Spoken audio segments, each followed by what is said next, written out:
আনোয়ার ভাই, এবারে টি-20 বিশ্বকাপে ফাইনালে যাওয়ার সম্ভাবনা তো অলরেডি তো ফাইনালে দুইজন গেছে গা। তো এই দুই দলের মধ্যে কোন দল ফাইনালে কাপ নিব, বিশ্বকাপটা আর কি নিব? আমার মতে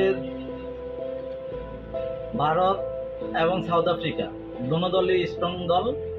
দোনো দলের মধ্যেই বেশ কয়েকজন ভালো খেলোয়াড় আছে এবং উভয় দলের যে কেউ বিশ্বকাপ নিতে পারে।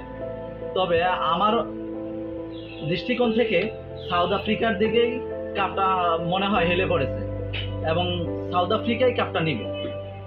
এই প্রথম সাউথ আফ্রিকা ফাইনালে গেল। বড় মঞ্চে তো সাউথ আফ্রিকা একেবারে বিজা বিড়ালের মতো হয়ে থাকে।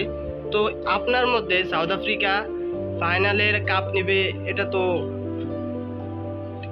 সাউথ আফ্রিকা এবার কোয়ার্টার ফাইনাল এবং সেমিফাইনাল যেভাবে খেলছে, আমার মনে হয় যে তাদের যে দুর্দান্ত পারফরমেন্স, এই দুর্দান্ত পারফরমেন্স তাদের মধ্যে অটুট থাকবে।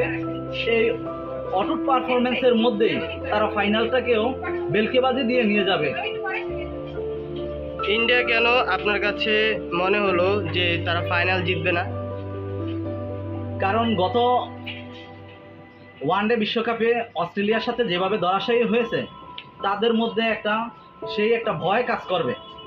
তারা যেহেতু ওই সময় কাপ পায় নাই, কিন্তু এবারও তাদের মধ্যে মনে ওই ভয়টা কাজ করবে। ওই ভয় কাজ করাতে তাদের মধ্যে আমার যতটুকু মনে হয় যে তারা ওই ভয়ের কারণেই তারা কাপটা সাউথ আফ্রিকা কত ভালো খেলে, সাউথ আফ্রিকা কাপটা নিবে।